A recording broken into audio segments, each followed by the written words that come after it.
Coming up on DPL, we talk about the preseason game against the Rangers. Have the New Jersey Devils identified an official top line that could be brutal for NHL opponents? We also talk about the brother Hughes connection, cuts across the roster, and what we can expect in between the pipes from Akira Schmid and VTech.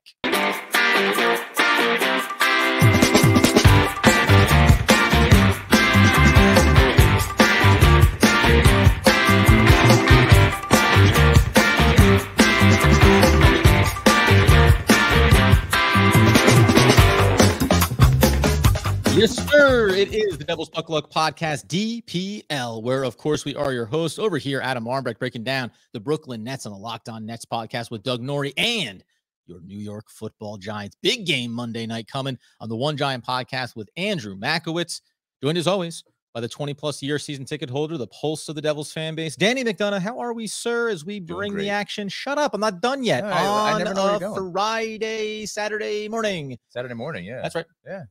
Big game against Flyers tonight. I'm excited to see another preseason game. Yes, sir. Like I said, it's a great feeling that these preseason games are exciting for all Devils fans to see the younger kids. And yeah, it's great. So I'm excited. We're going to break down a lot of things, as we said, from the Rangers, some takeaways there. Looks like we've talked all last season and going into this offseason. Lindy Ruff, how experimental is he going to be? Maybe not so much. Yeah. Maybe there's something being refined here. We talk about these lineup rotations, and we will even talk about expectations or what we want to watch for against the Flyers as well. I don't like saying you're right too often, but I think you are right with Holtz being on that second line. I think that you're seeing Haula, Palat, and Mercer pretty consistently. Yeah, pretty consistently in practices and preseason. So I think you're going to see Holtz get that chance to play with Timo and Nico on that second line. Yeah, and we even have Amanda Stein reporting at practice this morning. Those lineups stay the same on the second and third lines, obviously. So we think that maybe, as we say, some stability there. But yeah, we'll talk about where it looks like I could be wrong before we again give myself a pat on the back. That top line, you have Bratt. And you have Hughes staying there together along with Toffoli. And this goes back to two parts. One, we went and saw Bratt play in the split squad in the first preseason game, but then we also heard and went and watched the highlights of Jack Hughes and Toffoli really developing chemistry and a connection. Are we now at the point? Last year, we would say, well, you know, it's 1A and 1B in terms of the top two lines. It looks like the Devils went and got Toffoli with the intention of saying, no, we're actually going to have the top line, and it's maybe going to be one of the best top lines in hockey. Right, and again, we're going to preface this by saying it is only rough, and lines could change very quickly. You know, hold on, in games. Yeah, and Jack Hughes has been benched. That's weird. No, but it's listen. I think it's great to have Jesper, Jack, and Toffoli in a line. Toffoli having career year last year with the Flames, so him stepping in with Jack, who has looked ridiculous in preseason. He's on another level, you know. And Jesper Bratt flies around the ice, gets to open space. So you're right. I think that line could develop into one of the best lines in hockey. And the fact you have Nico and Timo, which there's a connection obviously right there with the Swiss connection, and having Holtz jump in to play with them, a little more defensive responsibility we've talked about, you know, with Nico at the center ice. So I think it's good. I always was a proponent of putting Holtz on the third line with obviously the veterans in Palat and in Haula. Listen, Nico is at that point where he's a veteran. He's a young dude, but he's a veteran. You know, he's what, 25 years old? You could check me on that. I think he's 25. But the fact that you're going to give Holtz this chance, which all signs are pointing that he's going to get this chance on the second line, albeit even it's the third line, it's still a chance for him. He's still going to have that leash, like we talked about episodes ago, where he's got to produce, you know, but he's being put into the right positions by the coaching staff to really exude that confidence, right? The coaching staff is giving him like, hey, you showed us you worked in the offseason. Right. You know, you're developing your game. You worked on your game. You know, we went back and talked about the first Flyers preseason game, the split squad game, watching Holtz really from ice to ice, from, you know, defensive zone to offensive zone, being able to break up a play defensively. Those were the things that we were looking at because we already know his offensive skill. It's a great opportunity for the kid, and I really hope he succeeds. Yeah, and I think there was the both and. The organization was saying, it hasn't been good enough, right? You need to improve. You need to show this dedication. And then feeling like you've gotten that, now you're just trying to instill the confidence of this is the reward for that. And you also know that when you look at the Devils lineup and you think about, okay, so now going behind it, it's going to be Palat, it's going to be Haula and Mercer. you feel very comfortable about guys that have had experience with the team. They've had success, and you understand, right? If you're a veteran by any metric, you were asking 24 years old for Nico Hischier. So, it's only 25 for Bratt. These are all still very young players, but they have a wealth of experience with the Devils already. So you go to Palat, Haula, to Mercer, and you go, that like you feel like you're entrenched in this team and what you're going to be going forward. So it's okay. We want you to be just as dangerous and arguably get some of the better matchups by being on that third line and providing that safety valve behind Holtz, obviously, as he gets himself going. Isn't depth an insane thing? Like, we haven't talked about depth on the Devils for a long time. And the fact that our 4 lines are going to be rolling, the fact that we haven't even talked about Bastian. Bastian may not be on this 4th line, come opening day roster. I think he will be, but there's a chance that someone might step in and take his place, so we have such extreme as of right now and this is really, it's open because, but I mean, what do you think the 4th line is right now for you in this moment? If you had to give a 4th line, if I had to give a 4th line, it's probably going to surprise some people. I'm putting obviously McLeod on the 4th line center.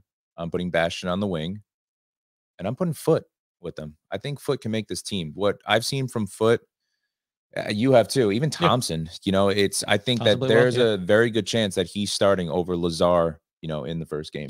Worth noting here, again, we're going to touch on that preseason game. I mentioned Amanda Stein saying those second lines stay the same. You also have, for this preseason game, William, Tierney, and Thompson, and then Bowers, along with Lazar on that 4th line with, I'm going to pronounce it wrong, Crisolo. Yeah, it's a tough one for me to get off my tongue. I knew I was going to do it. And then here's what I like, though. Here's what I like about this game. We'll talk about it later, but just because it's up and we're thinking about the way these combinations are going to flow, guess who's on the top pairing for the defensive line? Luke Hughes. Second pairing for the top line. Top line is still Siegenthaler Hamilton for this preseason game. Right. So second defensive pairing. Luke Hughes and Marino? It's Hatakka and Smith. Well, yeah, because they got and Luke Hughes hasn't been playing. It's preseason, so again, it's. But I like it. I just like it because you can go down this list here with Missoula getting some play, and then Foote's on the 3rd defensive pairing there, and that's all well and good. I just like, it's interesting to see the young player that we highlighted in preseason game number 1 in Hatakka, who came over in the Timo Meier trade, getting paired with a guy who had a better second and third period, bad first period, Smith. These are the guys we talk about of what's happening back there with the veterans, what's going to happen with some of the younger players. I'm not saying that Hatakka is taking this seismic jump into the roster, but you want to see how young players perform with what would be considered NHL veteran experienced guys. That's how you get a good sample size. I'm going to go back to what I originally said. I think Nemec will be in the AHL to start the year, and for me now it's Hatakka. It's an even more of a spotlight for him to get that role on the team. I got very excited. Listen, we know that I'm a young guy when it comes to looking at the roster and players that I want to see perform. I think when you talked about that difference between veteran and experience and wanting to lean that way, me liking to go youth. But when I go to a game, or even when you watch it, when you watch a player like Hatakka, you just go, it just looks natural. He looks comfortable. And that's usually the first check you want with a young player. And again, we weren't calling his name too much when we were watching the game because he was defensively responsible. With Nemec, watching the Rangers game, him playing against the Rangers, he's a phenomenal skater. Yep. He's going to be an insane 2-way player. He turns the puck over, which all the young kids are going to do. Luke Hughes turned it over too, but Luke Hughes' upside is unbelievable to me. But Nemec, on a whole, needs to play every single day, game in and game out, and get the most ice time for defensemen in the AHL. He needs the experience to me. I understand the sexiness of having him on this team. I really do. It's the buzz. And again, would I be surprised if he made the team? No, but I think it's called a hedge. But if I'm management, I'm putting him as D1. He is the #1 defenseman for Utica this year. And I think it's going to really help develop his game mentally and physically. He's going to get stronger as time goes on. But I think you're going to see him next year in, So your belief is then, though, when we talk about Siegenthaler, Hamilton, Luke Hughes, Marino, Ball, and it could be Miller, it could be Smith, it could be, but it can't be Nemec. It's going to be Ball and Miller, in my opinion, and listen, Hatakka and Smith might be those two guys. Listen, Cal Foote's played pretty well. We haven't even talked about Cal Foote. He's a veteran guy that has a lot of NHL experience, won a cup.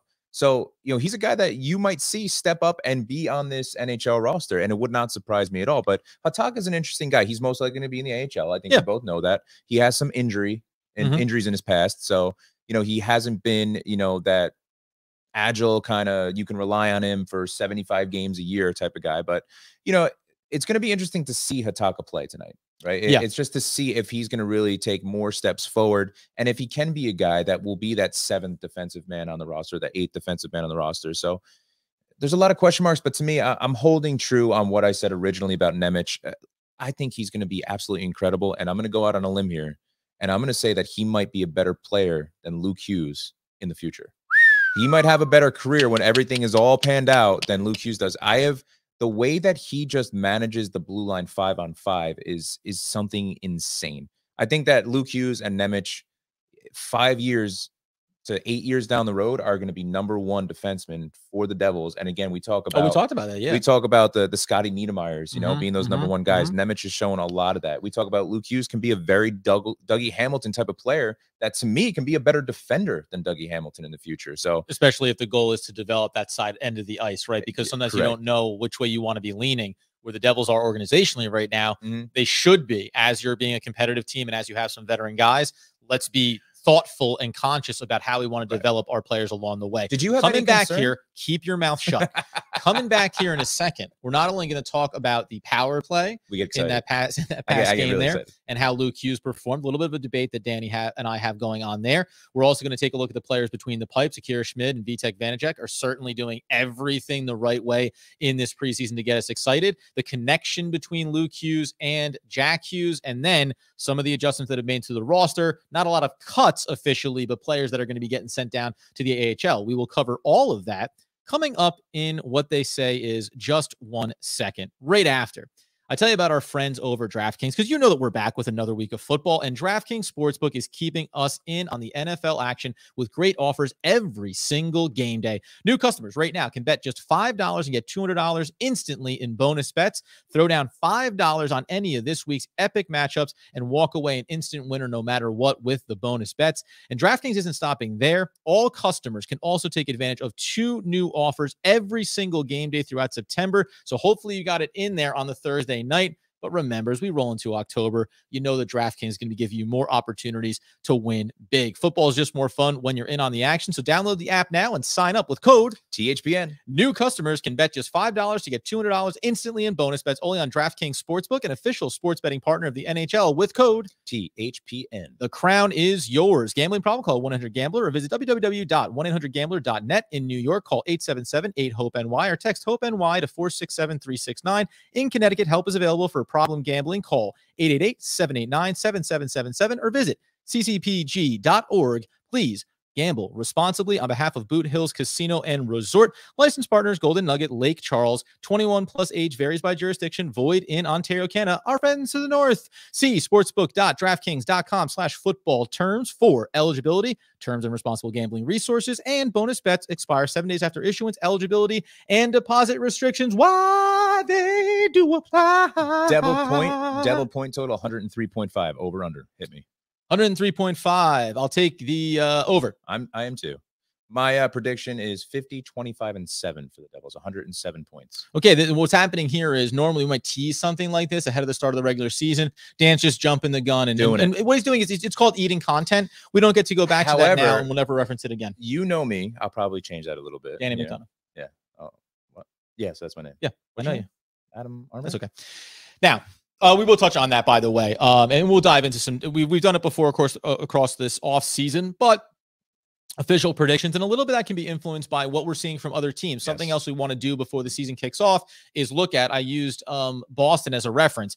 My God, are they going to be a different team? But they have young players too, right? We're getting excited about guys that were drafted 2, 3, and 4 years ago coming up for the Devils. That's happening across the NHL. So we really want to highlight just some of the young talent, because if you're a fan of hockey, you should want to watch some of these other guys as they're developing too. Understanding, which is why the Blue Jackets are going to take a step forward too. Yes, you know, they got a lot of young players coming up too. So the former Devil, on their roster as well. So be sure to tune in for all of that great conversation as we move along. Back to that last preseason game. Back to the power play. Now, I said last season the Jack Hughes needed to be in there, needed to be playing. And one of the big reasons was I really like what he can do for this team, especially on the power play. Go ahead and try to temper the expectations by pointing out, he has some turnovers. You know, he doesn't play perfectly. Like it's him on the puck. It's an unlocker for this power play unit, and as other guys are going to be as well. Jack and Luke on a power play together is going to be something special to watch. There is no fostering being brothers, growing up playing hockey together for 10 to 15 years before you go off to college, before you go off to the pros. You can't foster that connection over 2 or 3 seasons. And now with Quinn Hughes as the captain of the Canucks, I think we can put it to bed. You know, all Devils fans out there who get excited that the Hughes brothers will all be playing together within the next couple of years. It's not going to happen. Quinn Hughes. God, I hope not, because that means it's going the other way, probably. No, I don't think that would happen. Obviously we got Jack locked up, but you know, that'd be a great thing to happen. You know, the 3 brothers playing together. But yeah, you're absolutely right. You know, it's the way that they see the puck together, knowing where each other are going to be on the ice is so special to watch. Yeah, and again, it's not a negative stance on the turnovers that I see. It's how he adjusts, right? It's what he does after he turns the puck over. You and I talk about it all the time. No, it's the get back, right? Puck turnover, okay, but do you get back positionally? Do you help recover? Do you trust your teammates? And that's developmental. And that's the difference that I see with Nemec turning the puck over and Luke Hughes. Luke Hughes is recovering better and knows where to be positionally compared to Nemec when he's turning the puck over, especially the blatant and egregious turnovers that are, you know, if you're behind the net and you're just dumping it across the boards and you're turning the puck over. But no, it's to answer your question, Luke Hughes on the power play is going to be absolutely incredible. Is he going to be on 1 or 2? Well, that's the interesting part. So if we said, like, right now, let's just eyeball this bad boy and say Meyer, Hischier, Bratt, Hamilton, and Jack for 1 power play unit. And then second power play unit becomes Toffoli, Mercer, Holtz, Hughes, and Palat. Like, let's just say. Now, I don't think I might not put Palat in there on that second unit necessarily. You can have Luke in the back. I might because Palat's going to clean up some dirty goals. You know, I really think he will. And I talked about it at the beginning of, you know, the offseason. I think Palat is due for a bigger season. Obviously, he was injured last year. So how do you think about, so now that we're seeing this Bratt, Hughes, Jack, and Toffoli top line, do you think that influences the way they approach the power play units? No, I think that we saw last year the different pairings on P1 and P2, power play 1 and power play 2. Special teams. Everybody knew what that was. Yeah, it's a massive thing this year for the Devils. It's all about special teams. That's really going to dictate, you know, 7 to 10 points in the standings to me. Yeah. You know, you have to be really strong on the power play and consistent. The consistency last year is what pissed us off so much. Of course. It's like, how is this team playing lights out on the power play for 3 games and then they're just atrocious for the next 7? You know, but you're going to get those ebbs and flows in the season, obviously. I think Luke and Jack are going to be on a power play together. I really do. I find it hard to think that you wouldn't want, again, the difference that it feels like this preseason and into this year that the power play can become a strength of this team. And just to round out one, I think it would make a lot of sense to put them on a pairing together, because then you're talking about the speed, and hopefully Luke is showing that attention to detail going back defensively. But that idea is also critical on the power play from the standpoint of puck movement. Like, that's what we saw in that last game against the Rangers in the preseason. To me, the Luke Hughes at the point and setting the table in the power play is just such a different dynamic than trying to play it through Jack, because now Jack can operate in space. He can go ahead and get himself into a more favorable positional matchup and say, I'm here for the puck. And when you get it to him, the attention you're already paying to Luke, all of a sudden Jack may be able to attack more quickly, getting kind of that front of net space with the puck on his stick, and then lay it off, make some very easy doorstep opportunities. I could see a lot of assists even on power plays potentially for Jack. I was just going to say that because they're going to be focused more, the opposing team's going to be focused more on Jack in the open space, and could leave Luke Hughes open to having most of his goals on the power play. By the way, I'm really glad that because I needed something to trigger this for me. One of the things I loved about it is that Luke Hughes on those power play opportunities was ripping it. Like, and this is what when we went to these games last year, and Jack Hughes, by the way, as well. Like, Jack Hughes was sometimes the culprit that I was so frustrated with. Pull the effing trigger, like, when it's there, and trust that the rebounds are going to come. And it's not, I'm not even knocking him, but it's just because the power play struggled so often in those small moments when you went, oh, look, there's the window, and you don't take it. And that's hesitancy on everyone's part. Skilled guys with the puck that can stick handle extremely well overthink all the time. They need to do like more than they have to actually make a play happen. And listen, Jack can do it. Jack can do I know. Really, and that's the frustration is because you're like, you can do anything you want. Do something. But he's got a snipe, man. It's he can dance, he can move, but he was guilty of turnovers in that regard as well, just because holding onto the puck too long. And that's when you need to be able to rely on your defensive Remember, partners. too, at the end of last year, we thought Jack was playing injured, which I think he was for, probably a good 10 to 14 days. And you saw that. He seemed either tired or injured, and he was turning the puck over. But again, the ebbs and flows of a season, you're going to see that happen. the big thing for me, and going back to the top 3 lines, what we're talking about, the fact that Palat and Mercer are going to be playing together, I think is very advantageous to Palat, because I think Mercer is going to have a great year. And I still think that you're going to see the ice time be very, very equal, you know, on the top 3 lines. You know, you're not going to just see, you know, Jack and Bratt and Toffoli out and getting the most ice time. You're going to spread that ice time out. And I think it's going to be very, very, very beneficial to Palat that he has Mercer on that line and developing that chemistry. Again, I think Palat's going to have over 20 goals. I really do this year. Hey, now, and we'll dive into that a little bit deeper, I think, before we get to the regular season. So maybe under the radar players that are going to benefit from this hierarchy that is now being created. Back here in just 1 second to break down the play between the pipes, and then update you on who's been sent down to the AHL and who's been sent packing.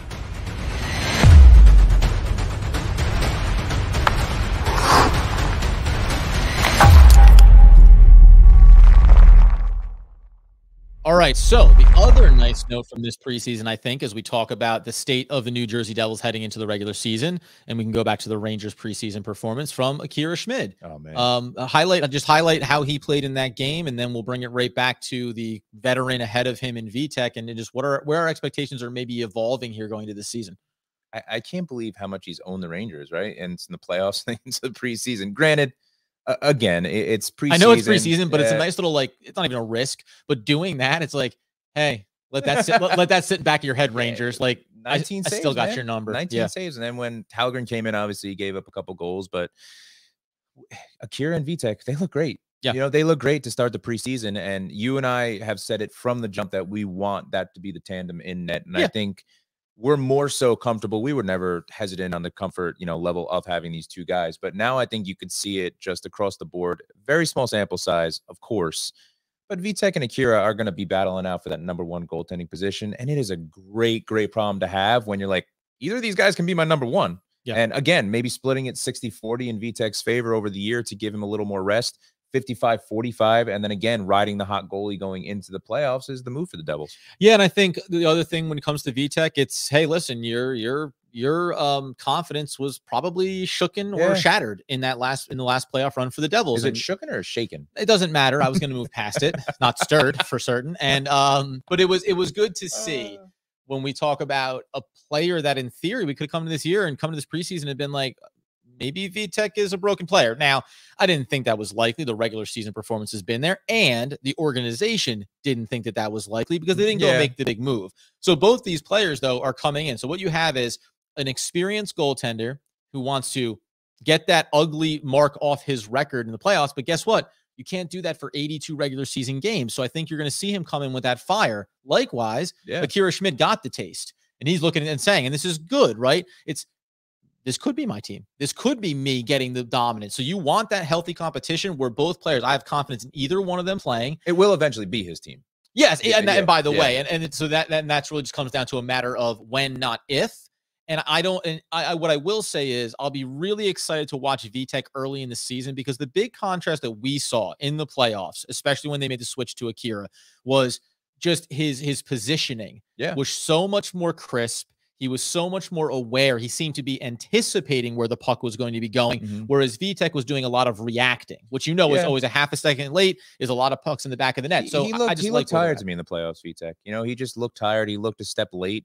His reaction time was not what it was in the regular season. And again, he didn't have a lot of playoff experience, and it goes to that. And we talk that's a big part of it. Yeah. And we talk about it all the time. This is a long season. Like, the NHL season is grueling, not just physically, but mentally grueling as well. And I think we saw that with Jack towards the end of the season, that mentally you just have some of these slides and it's going to happen. And to have VTech and then have Akira right there too, is if it happens, we have that safety blanket where to me, we have 2 #1s, and that's such a great thing to have. And watching the Devils and Rangers, seeing Akira play the way he did, watching Igor Shesterkin, who is obviously, Devils fans, you can't deny he's top 3 goalies in the league. He faced 40 shots in that game. You just can't deny it. He's so incredible. That could have been a 5-2 game. That save he made on Nemec was ridiculous in open ice too. So he's a phenomenal goalie. By the way, the Rangers have an issue with Lafreniere and Kakko. They do not look good. And we'll talk a little Rangers, what we see from the Rangers and the Penguins, and everybody in the Metro. Obviously. Can I tell you something too? I was listening to local radio on the Fan. And it's good. A lot of great people on there. But at one point they were talking about, because the New York Liberty are maybe on their way to a championship, first one in the area for quite some time. They're saying, well, who's the next most likely? Do the hierarchy, right? And it was like, I can't, they went through and it's like Giants and Jets. Well, they could be a ways away. Maybe the Jets are still reasonable because they're going to have Rodgers coming back next year. Good defense, blah, blah, blah. Yankees and Mets. Well, they got to be something, even though they grossly underperformed. The instant putting the Rangers at the top. Was it the morning show? Was it Boomer? It doesn't matter. No, it wasn't. It wasn't the morning show with Boomer. It wasn't Keith. It wasn't Keith McPherson, because I know he's a Devils fan. So he's a Devils guy, but he's also an honest Devils guy. No, it was the new afternoon show with Evan and Tiki, and also Sean Morash, who's there producing and also contributing. So when they went through it, it was interesting to me. And this isn't about one. Everyone around the NHL perceives the Devils to be one of the top 3 or 4 teams in the league. And I'm not saying the Rangers aren't still going to be competitive this year and aren't going to be making that push, but everything that the Penguins, we've talked about this before, the Penguins done everything else. I was just surprised that when a veteran-heavy team who has some young talent that they may want to depend on, they stumbled in the playoffs. I find it really hard to just put this team back on that list. I don't know why I'm going off on this Rangers tangent, but it was just like, hey, like the Rangers are a top 10 NHL team. Yeah, by the way, that's what I'm saying. Like, I'm not knocking that's my point. It's like, I'm not knocking them as not being a top 10 team. And we've seen, and we look at Florida Panthers last year. You know, they barely got into the playoffs. It's such a different type of sport where anybody, when you're in, can win if you're hot. But the Devils are built in the way of having those veteran guys, but also the young team the way they are. But a lot of it, I think, is Igor Shesterkin, you know, and it's, you look at Igor, he's the top 3 goalie in the league. So people are immediately going to jump, be like, oh, goaltending is going to win you championships. Yes. Certainly puts you in a spot to do it. It will, but you also need the consistency of your veterans, of your younger players. It's all about the consistency, you know, and I understand that the Rangers are such a bigger market team. We know that. But listen, the Devils have so much pressure on them this year because we're expected to do a lot. I'm fine with it. I know. Say the Rangers are going to win. That's fine. I'm cool with it. You know, I'd rather take some of that off of the Devils, the pressure, the weight on their shoulders. But it's going to be fun because this is the first time in a long time that the Devils have a massive target on their backs. Yeah, for sure. So anyway, I don't know. Apparently I got something brewing inside of me that's probably going to bubble over. It's frustrating. I agree with you. It's frustrating because everybody always jumps to the Rangers. You know, everybody always jumps to the Rangers. And again, that was mostly my problem, was that it was like you forgot the Devils play hockey. That's really what bothered me about it. Was like, it was as if the Devils they're like Notre Dame in football, independent. They just kind of play people, but they're not allowed to compete for championships. And listen, there was people on the fan when the Devils were down 2-0 to the Rangers that were like, oh, they're going to sweep the Devils. They're going to win in 5. And look what happened. You know, again, hockey is the type of sport where every game is going to be very different than the last. You know, it's very different in football. You know, it's very different in the NBA, but because there's obviously less players contributing consistently in the NBA compared to the NHL, where you're rolling 4 lines, you're rolling 3 defensive pairings. So, you know, it's going to be a lot of fun. I like this year that we have that weight, that target on our back, because it is different for the Devils and it's putting a different type of pressure on this team. Yeah. For me as a fan, I always get nervous when there's this much pressure, you know, because what makes me nervous before we update the cuts and where everyone's gone, the unbuttoned top button of your shirt. Oh, that didn't happen. Yeah. I'm in a wedding today, so my buddy's getting married. I'm going to say it's not what you want, but that's a broadcast for you. Too much here. Oh boy, and he's going the wrong way. I agree with you. So it does lead to some exciting stuff. And by the way, before we get to the regular season, we're going to update with the Hockey Podcast Network that we are going to be doing a live watch party, not for the Rangers game, but actually for the Islanders game when the Devils go out to the island. Friday, October 20th, correct? That is correct. Yeah. So it's going to be a nice little evening matchup, a lot of fun stuff. So, and some other things, I think this year is our first full season coming into covering the Devils and also being on the network. Going to be a lot of great opportunities for that type of content. Yeah, I want to shout out everybody on social media who has welcomed us with open arms. We kind of jumped in mid-season, and there's a lot of great Devils podcasts, a lot of great hockey podcasts across the network. So it's great that it's a whole family thing, you know, and it's the banter back and forth on social media. You and I love, you know, because everybody's going to have different types of opinions when it comes to certain players. So thank you guys out there for all the support. We really appreciate it. That being the case, there are currently 42 players remaining in training camp, 23 forwards, 12 defensemen, and 7 goalies. Players that have been moved here for the New Jersey Devils forwards I'm going to pull out a couple of names here. Nobody really of note outside of Schmelzer, who played there. He's going to go back down to the AHL. On the defensive side, you're going to see Valen go back down to the AHL. We didn't really get to talk about him a lot in the preseason. We want to see a little bit of a sample, but that's fine. Placed on waivers was Witherspoon, who we did get to see. I think I kind of understood why I put on waivers. He's okay, you know. But he didn't, you know, he didn't do anything to really impress to be a staple in the organization right now. That's why he was obviously put on waivers. But he's still a good player. He's a serviceable player, 100%. And then only guy going to the WHL is Phil Mon. Yeah, you and I were disappointed in him. We saw him. I mean, we were pretty disappointed. You know, the thing with him is he was said to have put on weight, you know, to kind of bulked up. He's still super skinny out there, you know, and I think that was watching him getting beat on the boards in the Philadelphia game, you know, the first preseason game. He's just not he's not ready, you know, and that's not to say that he's not going to be a very good player. I think he will be. I think that he just needs to really develop his game, build his physical, you know, body, obviously, to be stronger on the boards, because he's going to be that type of player. Yeah, and it's fine, right? And this is what we talked about our last couple episodes, and we'll continue as we get to the regular season, was just you have all these young players, but they're all in these different tiers. And I don't think for some of them, so for example, if Holtz was all of a sudden, they're like, well, there's some chance, we don't really know, we're not confident, that'd be a massive red flag, bells and whistles going off, because you have a level of expectation for him now. Nemec is a good example. Does he need to start at the NHL level? No, not necessarily. If he started in the NHL, that'd be okay. Guys like this, you go, yeah, keep developing, keep working. So you don't want to overreact on any one sample size. But again, go ahead. Let me ask you a question, because I'm seeing it swirled around, which is interesting. It's interesting to me. Is Holtz a shoo-in 100% to make this team? Is Holtz a shoo-in? Yeah. Okay, I thought so too. I'm just seeing it on some social media space that Graeme Clarke could be stepping in on that second line and not Holtz or Foote. I think he's a shoo-in. I think you have to play Holtz to start the year and make him be a staple in the NHL. Well, I crossed over with Locked On Devils, and I said I think that Holtz is a key, you know, could be a key X factor in this upcoming season. Now it seems like it's played out that way over the course of the preseason, and listen, Graeme Clarke is a guy that we're very excited about as well. Still needs developing. We've talked about. He still needs developing. He had 5 shots on goal. You know, the split squad game we talked about.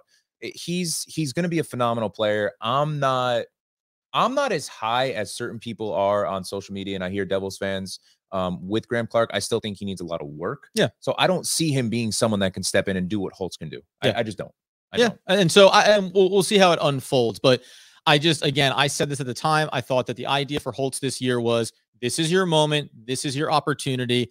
This is why you could, as we think right now, be on the second line, and this is your sink or swim opportunity. We're putting you with experienced players. We're putting you in a spot to have confidence. Like, everything is set up for the organization to finally say one way or the other. And it doesn't mean he has to be a 30-goal scorer, all this stuff. We just need to see consistent play like we saw in that preseason game, and it's okay to, and you can move along with that. So I would be put up or shut up, right? And I'd be shocked, by the way. But having other players that you think you can shuffle up the line here if he doesn't work out over the first 30 games, and we start to think maybe there's injuries or anything like that, we want to make sure that we feel confident that if we needed to use him in a trade, etc. I don't think any of that's likely. I think that Holtz is a part of this team going forward, and you're seeing that developmental step. And I just wonder if the fan base, not knocking anyone, is gotten hung up on that bad taste from his last appearance at the NHL level. Right? I mean, you see it from management talking about him, that he just feels like a different player. He looks like a different player. His head is in the game. I think a lot of it was the mental anguish that he went through last year. How could you not? For any young kid, for any young player doing that, you know, and there's excitement. There's excitement. There's buzz. There's young guys in the team. The organization's starting to get on the right foot, and it's almost like you're being singled out as. And the only thing that's not going so well is Alexander Holtz, right? So you feel like I don't get to go to the party, you know. So I think that's difficult for a young player. Yeah. That being the case, so we're going to keep an eye on that, but we'll see. I mean, the narratives are going to change a little bit here. Anything that you're going to watch for in this preseason game against the Flyers before we get out the door? Holtz. Yeah.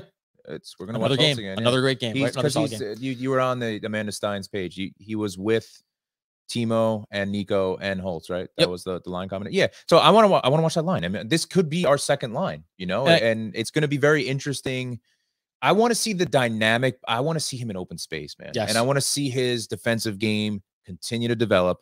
I want to see it when we turn the puck over in the neutral zone. I want to see where he is on the ice. I want to see what he's doing to recover on the ice, to get in the spaces in our opponent's face and to be strong on the puck, especially on the boards. Yep. So listen, we know that Philadelphia is not a top flight team, so it should be opportunities for the Devils to put their best skate forward in this preseason matchup. Really good chance that you're going to hear from me later tonight, just kind of highlighting some of the things that I got excited about. Hatakka is, again, a nice little circle that I'm going to keep an eye on because I think it's important, as we'll say, who are the players in the background that maybe for a spot start, maybe if there's a little short-term injury for someone, are there players in here that we feel like could get called up throughout the course of the season? We'll highlight all of that. What I'm going to do is, since I'm in a wedding tonight, right? Is it in poor taste to stream the game at the table? Can't imagine. I'll be texting you anyway. So you can that's also what it usually happens, which is always a fun way to do it. Let's say that you're, let's say you have to give a speech of some kind. No. You can work it right in. Yeah. You know what I mean? Like, a big presentation. Well, when it comes to marriage, one of the most important things that you can have is a consistent goal scorer like Alexander Holtz performing at a high level as a two-way player. And it's really just one of those things when you form a bond within your relationship of you and the members on the ice. You think like that. One of these. Yeah. It's screaming in the middle of nowhere. Anyway, nobody cares about your personal life. The bottom line is you get over to YouTube, you turn on the alerts for the Devil's Puck Luck podcast, so you know we're going live at my brain. We're here. There's a fuse. A fuse is loose. Nobody move. A fuse is out. It's not quite Christmas time, but you know where we're going with that. We're gonna have some fun with that stuff as well throughout the year. I have a lot of things that I want to do to incorporate. Yeah. There's a lot of good. Surprise me with that too. And I'll eventually tell Danny about that. So you're gonna want to be in tune for that, and on the podcast feed as well, over on Twitter /X, whatever you want to call it, at NJDevilsPL, at Adam Armbrecht, at Danny the Face, on TikTok, on Instagram, and on Facebook. Snapchat too. We're everywhere. All right, sure. Devil's Puck Luck. Yeah, and there's a lot of good clips going up there, a lot of fun stuff, and Danny's doing an excellent job across, as well as in YouTube on the community section there. We're running polls as well. We're going to ask about Holtz and ask about Graeme Clarke. You think, can Graeme Clarke take over the spot from Alexander Holtz if he's on line number 2 or 3? And just who do you want to see get into this roster as the preseason winds down and we get our eyes all on that regular season as it rapidly approaches? Very exciting time for us, obviously. We appreciate all the support to this point. And listen, let's just get a firm Holtz on the opportunity ahead for the New Jersey Devils. We'll see you next.